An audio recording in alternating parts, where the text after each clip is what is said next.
try to fly.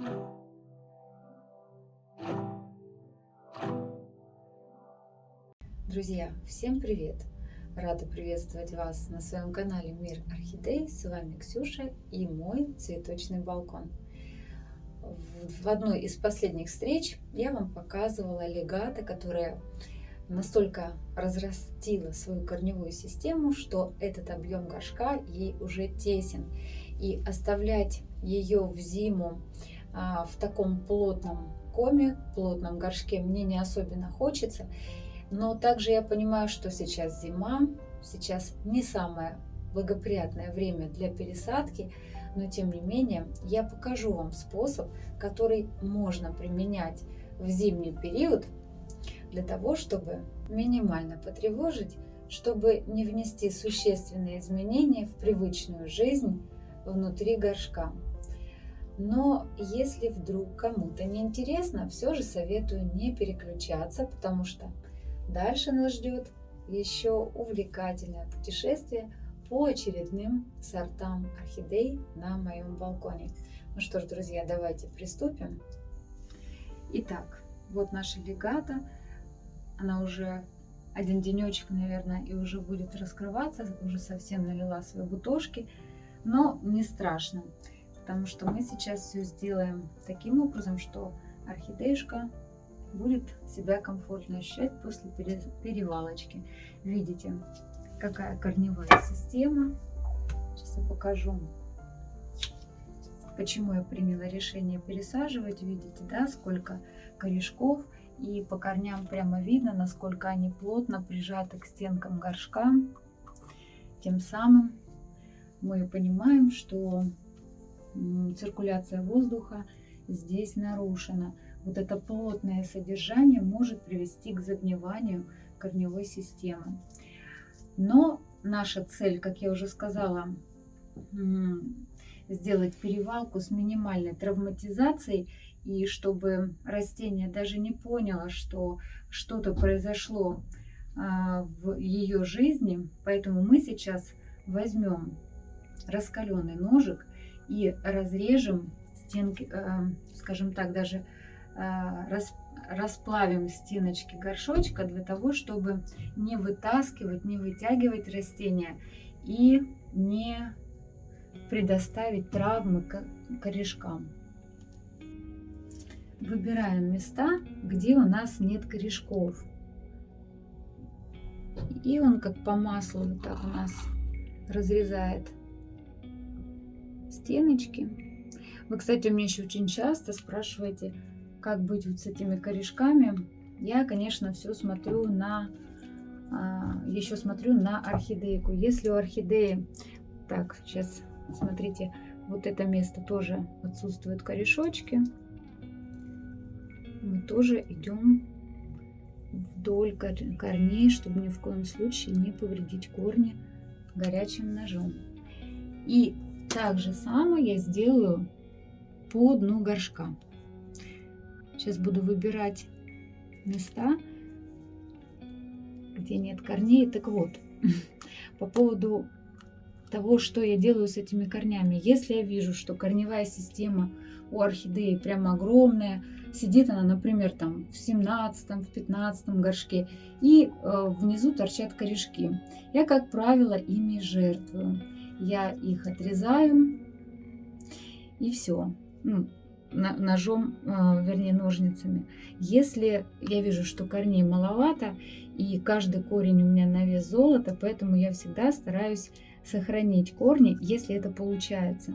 Сейчас мы постараемся достать и эти корни, которые у нас проросли в дно. Для этого я тоже буду расплавлять и освобождать корешочки, если у меня это получится. Значит, пока я поизучала вот эти корешки, я поняла, что смысла особого нет их сохранять, потому что веломен, как вы видите, уже лопнул. Здесь на одних тяжах держатся корешки, и, собственно, в них толку уже нету, поэтому мы их отрежем.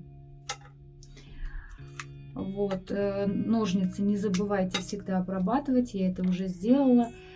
Если корешки, вы видите, что они не прорезаны стенками горшка, филамент целый, постарайтесь, во всяком случае, освободить, если это получается. Я, как правило, долго и мучительно порой это делаю, если хочу сохранить максимальное количество корней. Значит, корешки мы убрали. И вот теперь смотрите, что можно сделать. Вот можно вот таким образом теперь горшочек раскрыть, как ракушечку, и оставить в таком состоянии орхидейку до весны. Вы уже видите, что корневая система свободна в горшке, потому что объем горшка у нас увеличился за счет вот этих разрезов. И здесь уже свободно, спокойно поступает воздух и циркулирует внутри горшочка. Сейчас я освобожу, запуталась моя орхидейка. Вот. Вы можете, вот очень удачно, сейчас у меня помещается в это же кашпо. Но коль уж я сегодня запланировала показать вам именно способ перевалки, я доведу свое дело до конца. Хотя прям руки чешутся именно в таком состоянии и оставить орхидейку до весны. Ну что ж, давайте приступим к перевалочке. Для перевалочки нам понадобится мох. Я его уже подготовила. Это мох спагмос новозеландский. Я часто об этом говорю и не устаю повторять, самый лучший мох. Кора. Кора у меня фракции 18-25. Я с недавних пор использую именно самую крупную фракцию. Понравилась мне она в посадке. Уголь. Уголь древесный. Тоже, кстати, часто спрашиваете у меня. Вот смотрите, он продается вот в таких вот, в таком формате, в цветочных садовых центрах, как компонент. Поэтому его несложно тоже найти. И кокосовые чипсы. Да, еще нам надо будет плагрон в качестве дренажа. И 2 вида горшочка, потому что пока я еще не понимаю, в какой объем поместится наша корневая система. Ну что ж, давайте начнем освобождать. Вот наша задача сейчас, вот самая основная задача, самое важное, это достать орхидейку из горшка таким образом, чтобы корешки остались в таком же положении, в котором они были внутри горшочка. Собственно, это у нас получилось. Я ничего не буду делать вот с этим корневым комом. Вот как он находится в этом положении, ровно в таком же положении, мы его сейчас поставим в горшок. У меня вот эти все компоненты, которые были внутри горшка, мы также поместим в новый горшочек для того, чтобы оставить для орхидейки привычные для нее условия содержания. Теперь давайте мы посмотрим, какой горшок. Кстати, хочется мне еще сделать акцент на вот этих воздушных корешках. Мы помещать в горшочек их не будем, потому что вероятнее всего весной я сделаю дубль этого растения, поэтому вовнутрь горшка пойдет только корневая система, которая и была внутри, а вот эти корешки я оставлю. Итак, давайте смотреть.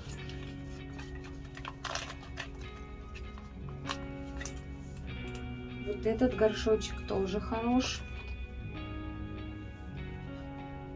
а вот этот великоват. Вот так вот корневая система не должна болтаться, и настолько велик горшочек не должен быть. Поэтому, потому что когда будет в таком состоянии орхидейка находиться в таком большом объеме, то велика вероятность загнивания корневой системы, потому что влага не будет успевать потребляться вот еще таким как бы небольшим количеством корней в том горшке. Итак, давайте мы поместим флакон на дно горшочка для дренажа. Дренаж я использую всегда. Здесь я много дренажа класть не буду, потому что у меня высота горшочка не позволяет поднять высоко. Положим совсем чуть-чуть. Помощница тут, камешки-то и шарики-то очень интересно. Так, теперь мы кладем. Да, хочется еще сказать, что вся моя коллекция сидит во влагоемком субстрате, поэтому и сейчас мы будем тоже во влагоемкий субстрат садить орхидейку, ничего для нее не меняя. Вот. А теперь мы ставим, нигде ничего мы не отрезаем, не подрезаем, никаких корешков, просто поставили.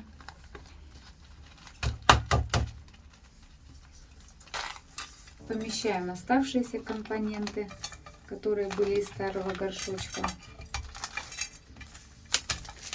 Сейчас мы эту хозяйку выгоним, потому что она уж больно мне мешает. Мох верхний, который у нас служил в качестве мульчи, я заменю, поскольку он уже лежит здесь точно порядка 2-3 месяцев. Как я уже говорила, что верхний слой мха надо менять каждые 2-3 месяца, потому что он засаливается водой, которую мы, допустим, применяем. Не у всех она мягкая. Также здесь скапливаются удобрения. И такой мох ведет, засоленный мох ведет к тому, что корешочки новые, которые лезут, они обжигаются и потом отмирают. А нам этого не надо. Вот я убрала верхний слой, и сейчас мы начинаем засыпать кору. Я это делаю вот таким образом, очень легко, ничего не запихиваем. Всегда это повторяю при посадке. Не утрамбовываем, просто помещаем внутрь горшка. При этом добавляем какое-то количество небольшое, как правило, это где-то 10% от основного объема субстрата, который вы используете. Это уголь, для того, чтобы патогенные микроорганизмы не размножались. Уголь как раз работает в этом направлении.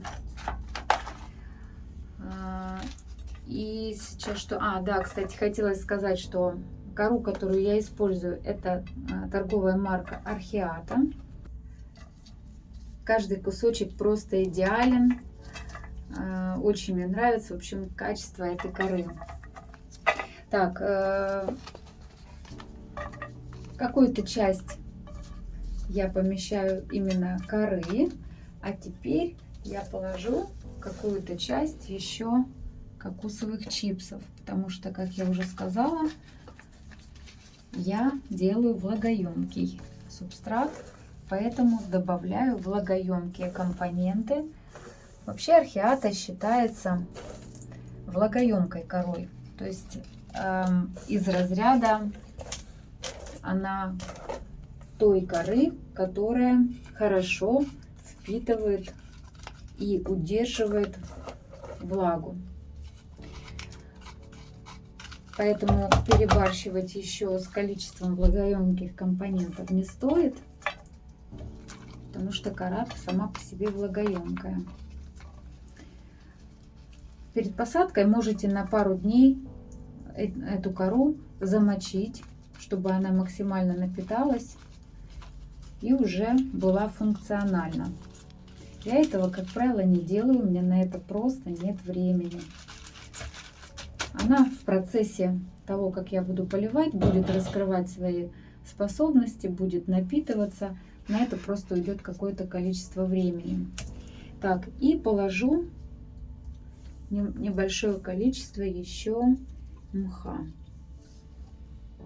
Нет, сейчас все же я еще положу несколько кусочков коры,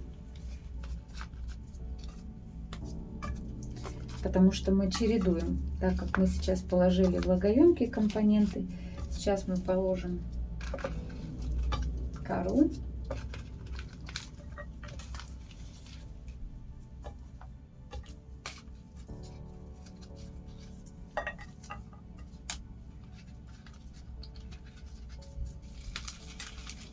И вот сейчас я буду использовать мох. Пока крутила-вертела орхидейку, увидела, что здесь есть остатки старого листика. Это единственное, что я удалю в этой посадочке. Это никак не отразится на орхидейке. Старые чешуйки всегда убираем. Они, помимо того, что они портят внешний вид орхидеи, когда их количество увеличивается, плюс эти чешуйки не дают пробиваться новым корешкам. И вот еще здесь увидела старый пенечек от цветоносика. У меня орхидейка сейчас получается не сильно углублена. Вы тоже видите, да, что она не сильно ушла вовнутрь горшочка. Вот шейка даже над поверхностью, но мы сейчас еще будем немножко заполнять, поэтому она все же скроется под грунтом.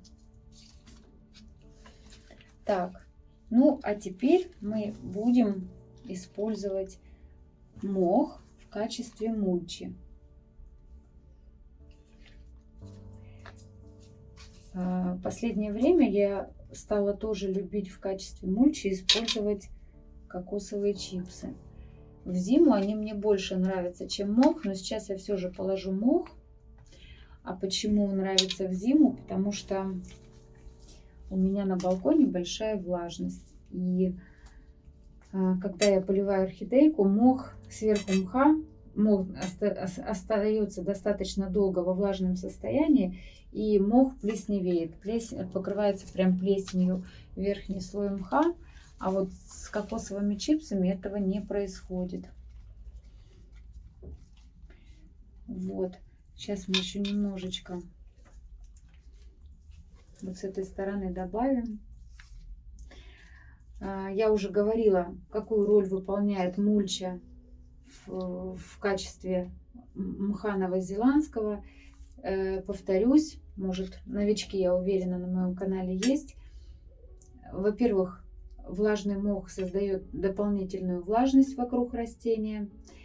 Он является такой подушкой, фильтром, препятствующим попаданию жесткой воды. То есть, проходя через него, соли жесткости остаются на нем. И вода уже отфильтрованная поступает к корешкам. Поэтому я и говорю, что мы меняем каждые 2-3 месяца верхний слой. Ну и еще одна функция. Мульча, она препятствует быстрому испарению влаги из горшочка. Но у меня также есть совет тем, кто не использует досветку в осенне-зимний период. Я советую мульчу убирать на зимний период для того, чтобы как раз лучше испарялась влага из горшочка и не застаивалась там, поскольку корешки не в полной степени потребляют влагу, когда у вас нету досветки, потому что именно свет является тем толчком, который заставляет свет воздействует на листья орхидейки, и это сигнал корням для впитывания влаги. Если орхидеи мало света в осенне-зимний период, то корешки работают неполноценно, и, соответственно, может быть загнивание. А если мы уберем мульчу, если вы ее используете на осенне-зимний период, то влага испаряется быстрее. То есть часть корешками будет, часть испарения. И таким образом вы избежите загнивания корневой системы. Ну что ж, давайте посмотрим на нашу перевалку. я всегда говорю, во-первых, вы видите, я сделала отверстие в стенках горшка для циркуляции. Во-вторых, я всегда говорю, что мы никогда не утрамбовываем грунт, оставляем карманы для циркуляции воздуха. Вот вы видите, что свободно. Здесь даже вот есть, если камера сейчас ловит, видно, что здесь есть зазор между корнями и стенками горшка. Также отверстие, в которое тоже будет циркулировать воздух. Кашпо, если вы используете кашпо непрозрачные, как я, например, да, то выбирайте кашпо где-то на 3 сантиметра больше от объема технического горшка, для того, чтобы вот эти как раз отверстия функционировали. Потому что если мы выбираем плотный горшочек и плотно садим его в то декоративное кашпо, то циркуляция то смысла как бы в этих отверстиях нет, и циркуляция воздуха тоже будет нарушена. Она будет через поверхность, но уже, конечно, не та. Ну что ж, друзья, сегодняшнюю с вами перевалочку мы закончили. Как будут развиваться события, я вам буду обязательно показывать. Но я уверена... Ах да, вот мне еще очень хочется сказать очень важный момент. После полноценной пересадки орхидея в любом случае получает стресс. Но если мы помещаем орхидею в какие-то неблагоприятные условия содержания, для нее стрессовая ситуация усиливается. Например, если мы пересаживаем в летний период и когда очень жарко, либо холодные условия содержания, отсутствие досветки, достаточного количества светового дня, все это является стрессовой ситуацией для орхидеи. Так как я сказала, что пересадка стресс, условия содержания у нее должны быть идеальными для того, чтобы она сейчас восприняла новые обстоятельства и пересадку максимально благоприятно. Сейчас я немножко как бы отступила, это просто такое, у меня не была полноценная пересадка, но тем не менее я всю свою коллекцию содержу в одних условиях, которые, это даже не обязательно должно касаться пересадки. Я всегда создаю условия максимально приближенные к тропическим, насколько это у меня получается, но я очень стараюсь. Вот, а вы должны, даже если вы не досвечиваете свою орхидею, свои орхидейки, вот, ну, нет у вас такого в уходе, то если вы в осенне-зимний период пересаживаете, то вы должны все же побеспокоиться о достаточном количестве светового дня. Я бы советовала купить все же лампу. Сейчас есть лампы точечные, есть лампы такие на прищепках. Они недорогие, это несложно приобрести. Вот. И комфортная температура должна быть. То есть температура должна быть не выше 23 градусов и не ниже 20 градусов. После пересадки, перевалки не должны быть и критически низкие температуры, и не должны быть критически высокие. Досветка 15 часов, комфортная температура 20-23 градуса, ну даже может быть 21-23 градуса. Я бы так советовала именно пересаженным растениям. И тогда пересадка орхидейки будет легкой, и адаптация будет также успешной. Моя орхидейка пойдет в эти же условия, поэтому я уверена, что она хорошо воспримет и перенесет эту перевалку. Ну что ж, пришло время продолжить обзор. Остановились мы в прошлый раз на Albufeira. Следующая орхидейка — это Легата. Вы многие ее уже знаете, бабочка. Мы с вами ее омолаживали на канале. Цветет она у меня, уже все бутончики раскрыла. Потрясающая, нежная красотка. Собственно, о ней уже много было сказано. Сейчас покажу просто все ее потрясающие красоты бабочки, цветочки. Мои легато, у меня их в коллекции 2, 3, 5 штук. Ни одна не пахнет.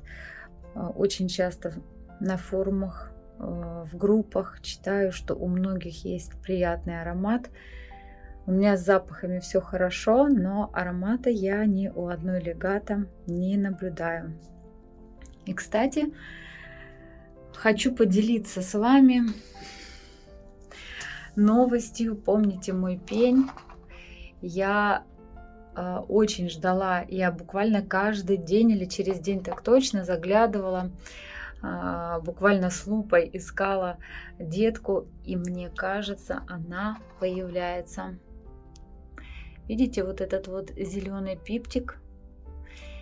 Моей радости нет предела, но опять же боюсь сильно ликовать, потому что корни у этого пня не очень хорошие, но листик пока такой хороший, упругенький, вроде как на месте, не собирается отмирать.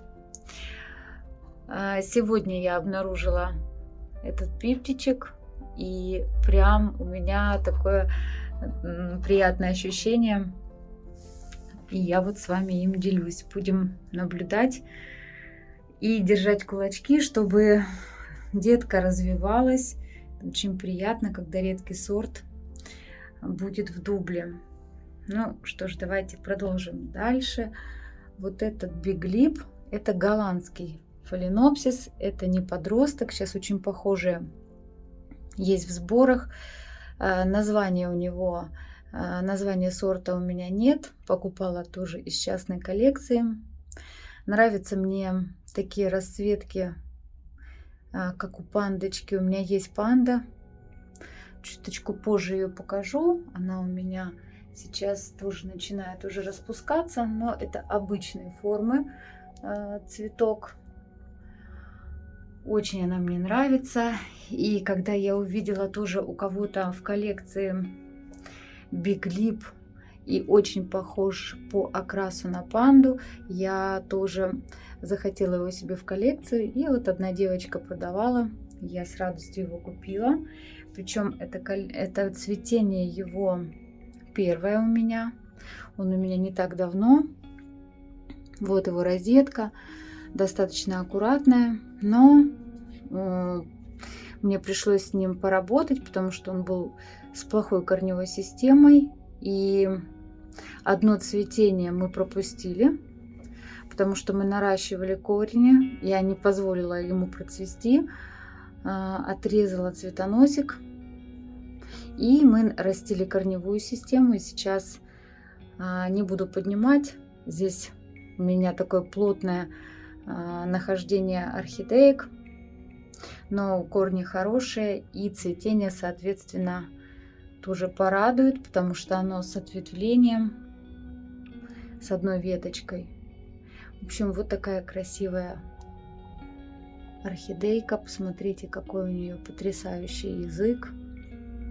Язычок белый. Вот. И вот такие пятна бордовые.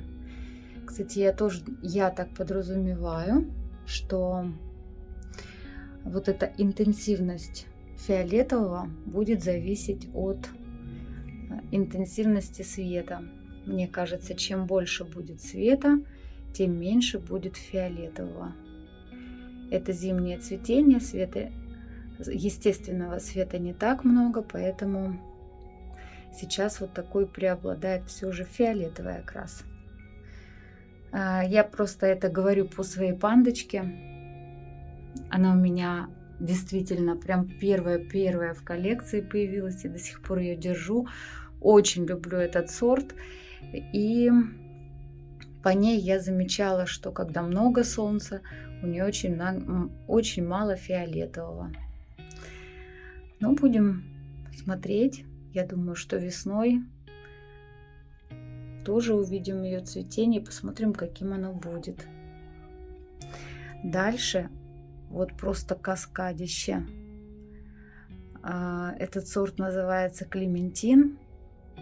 У меня в посадке там 2 растения. Розетка довольно крупная у этого сорта. Очень нравится мне этот сорт, потому что цветет он всегда каскадно, с разветвлениями. Очень мощное цветение у нее, у этой орхидейки. Сейчас цветет оба кустика. Это вот один цветоносик, второй цветонос с ответвлением.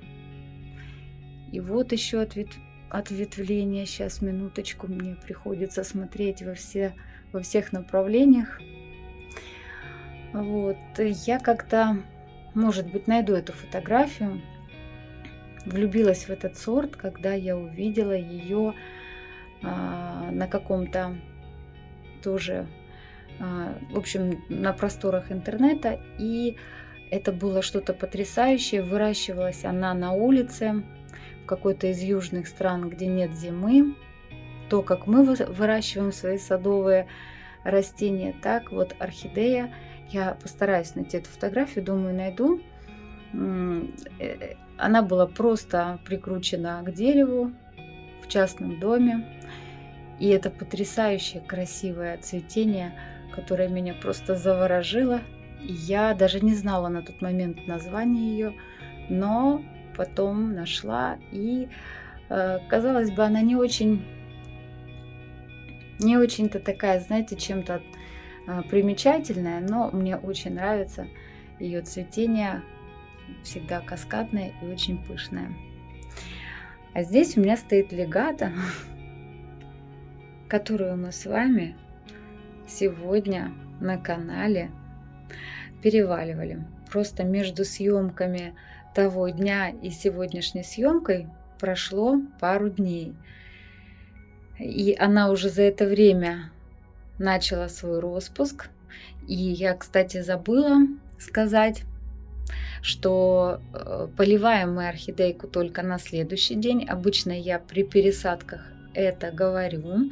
В конце забыла сказать. В общем, в день перевалки мы растения не поливаем. Поливаем уже только на следующий день. Так что вот видите, да, уже орхидейка начала свой распуск. Полет пока нормальный. Ну, времени прошло еще не так много. На этой веточке бутончики растут. Все хорошо. Вот такие дела. Дальше давайте пойдем вот на эту полочку. Просто огненная полка у меня. И на этой полке буквально стоит у меня 3 орхидейки. Потому что все пространство занимает невероятной красоты. Вроде бы и тоже не сильно редкий сорт. Часто на прилавках супермаркета его можно встретить. Это потрясающий огненный Surf Song. Обожаю я этот сорт. Сочный, яркий, колоритный, который прям очень украшает ярким пятнышком мою коллекцию. У меня это уже 2-й кустик. 1 я потеряла, была гниль на шее, но настолько я люблю этот сорт, что я, конечно же, его пополнила опять в свою коллекцию. Знаете, вот есть сорта орхидей, потеряв которые, вы будете бесконечно долго возобновлять их в свою коллекцию. Вот Surf Song относится как раз к такому сорту, потому что я люблю орхидеи пышно цветущие, а это, как правило, качество обусловлено тоже сортом, потому что есть сорта, которые прям генетически очень пышно цветут. Это тот сорт, потому что вы посмотрите, сколько проснувшихся новых почек. Вот это здесь, на этой веточке, Это старый цветонос. Здесь 2 боковых почки. Вот это старый цветонос. Все цветоносы я оставляю вообще со всех цветений, которые только у меня проходят. Не срезаю, срезаю только, которые сохнут. Вот здесь у нас 1 боковая почка. Это старый цветонос. 1 боковая почка. Вот старый цветонос.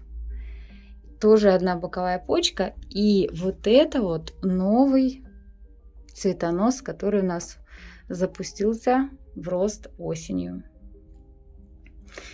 И вот такое потрясающее цветение сейчас демонстрирует этот сорт. Розетка у него, правда, очень огромная. Листья такие же крупные, как и у Albufeira. Мощный куст, но и цветение соответствующее. Кстати говоря, специально не отрезала вам цветоносик, который все же засох. Хотела вам его показать и потом уже отрезать. Это у этой потрясающей бабочки, которая тоже скоро распустится. Уже бутончики прям налились и окрасились. А вот этот цветонос, который начал засыхать, но при этом почка дальше продолжала свой рост, он все же засох, и я его отрежу. Ну и что ж, давайте на сегодня последняя орхидеюшка. Это Катрин. Катрина очень красивый бархатный сорт. К сожалению, сейчас ее редко можно найти на прилавках. Раньше это также часто встречалась она, как и обычные беляши. Сейчас он многими полюбился, этот сорт, но найти его стало непросто. Голландцы тоже почему-то ее уже так массово не выращивают. У нее очень интересные лепестки. Они как капюшончики загнуты назад. Бархатная текстура. Сейчас света, наверное, не так много. Возможно, не передам я, но вот как такой холеный, знаете, бархат. И очень интересная губа. Губа хищная. И очень контрастно, колоритно смотрится на этом полотне бордового. И этот сорт прям очень-очень пышно цветет. Она у меня сейчас тоже цветет с 3 цветоносов. Это новый цветонос она запустила, начала распуск. А вот это боковые почечки со старых цветоносов. И то вот это вот ее цветение, которое вы видите, это довольно скудное в этом году. Вот. Покажу фотографию вам, как она у меня в прошлом году цвела.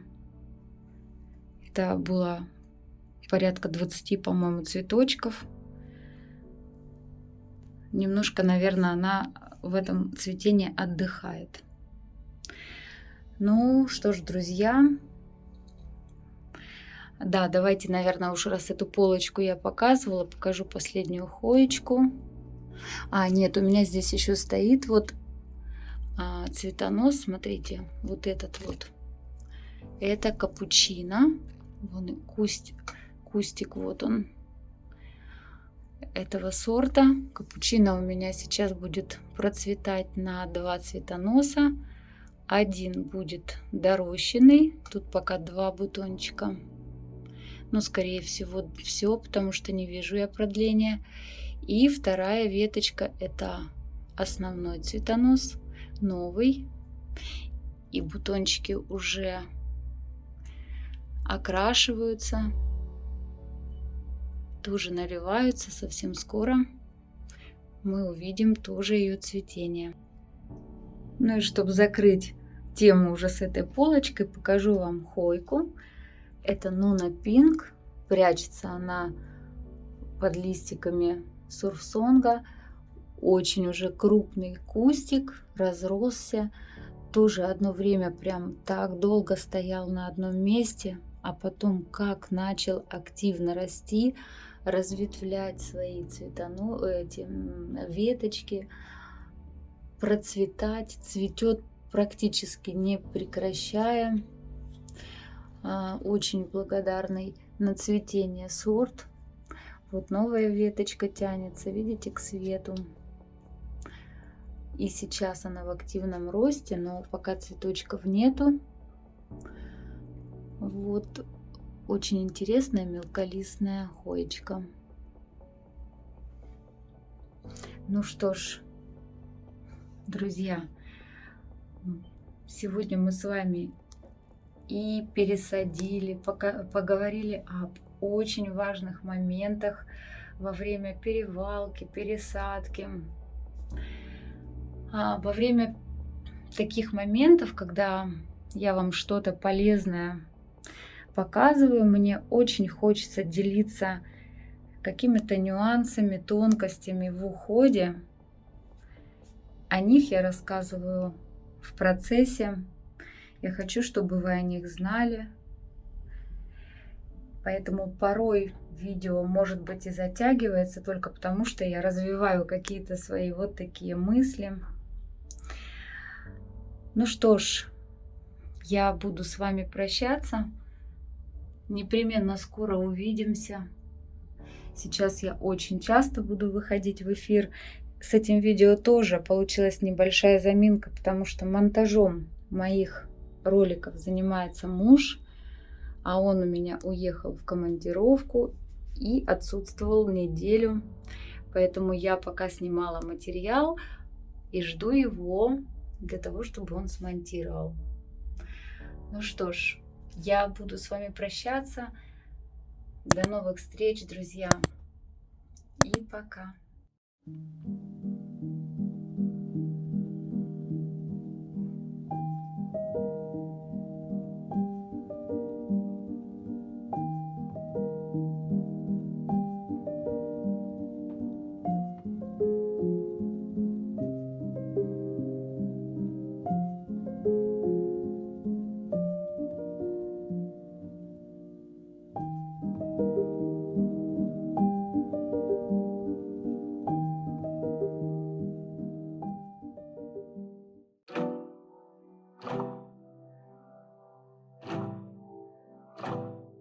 Try to fly